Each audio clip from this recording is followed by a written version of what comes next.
G ರವರು ಅಧ್ಯಕ್ಷರು, D Devaraj Aras ಹಿಂದುಳಿದ ವರ್ಗಗಳ ಅಭಿವೃದ್ಧಿ ನಿಗಮ ಮಂಡಳಿ. ದಯವಿಟ್ಟು ತಮ್ಮ ಎರಡು ಮನದಾಳದ ಮಾತುಗಳನ್ನು ಹಂಚ್ಕೋಬೇಕು ಸರ್.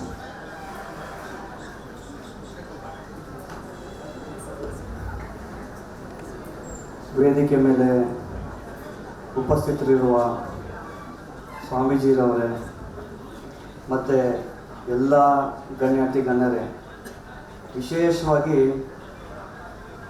ಪ್ರೆಸ್ ಕ್ಲಬ್ನವ್ರಿಗೆ ನಾನು ಧನ್ಯವಾದ ತಿಳಿಸೋದಕ್ಕೆ ಇಚ್ಛೆ ಪಡ್ತೀನಿ. ವಿಶೇಷವಾಗಿ ದಯಾನಂದ್ರವರಿಗೆ ನಾನು ಧನ್ಯವಾದ ತಿಳಿಸೋದಕ್ಕೆ ಇಚ್ಛೆ ಪಡ್ತೀನಿ. ಯಾಕೆ ಅಂತಂತಂದರೆ ಎಲ್ಲ ವರ್ಗದವ್ರಿಗೂ ಮತ್ತು ಎಲ್ಲ ಸಾಧಕರಿಗೂ ಒಂದು ವೇದಿಕೆ ಮೇಲೆ ಕರ್ಕೊಂಡ್ಬಂದು ಒಂದು ಸನ್ಮಾನ ಕಾರ್ಯಕ್ರಮ ಮಾಡೋದು ಅಂತಂತಂದರೆ ಅಷ್ಟು ಸುಲಭವಾದ ಮಾತಲ್ಲ.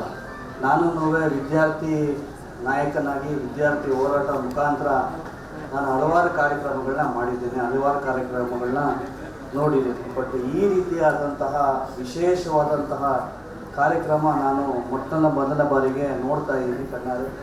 ಸೊ ಅದಕ್ಕೆ ನಾನು ವಿಶೇಷವಾಗಿ ಧನ್ಯವಾದ ತಿಳಿಸೋದಕ್ಕೆ ಇಚ್ಛೆ ಪಡ್ತೀನಿ.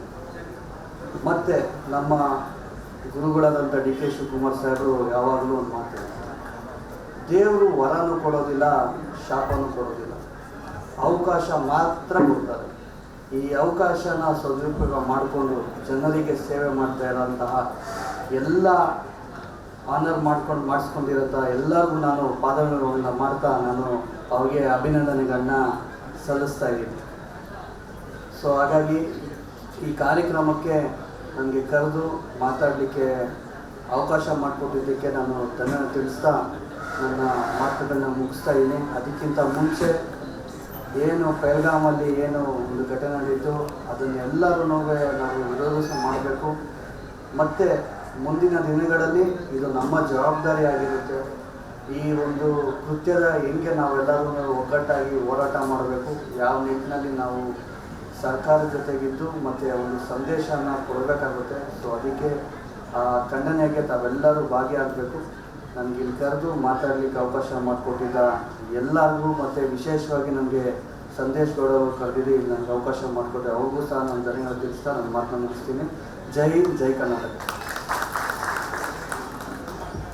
ಧನ್ಯವಾದಗಳು ಸರ್. ಹಾಗೆ ಡಾಕ್ಟರ್ JN ರಾಮಕೃಷ್ಣ ಗೌಡ್ರಿಗೆ ದಯವಿಟ್ಟು ನಮ್ಮ ಪುಟ್ಟ ಸನ್ಮಾನವನ್ನು ಸ್ವೀಕರಿಸಬೇಕು ಅಂತ ಕೇಳ್ಕೊಳ್ತೀವಿ ಸರ್.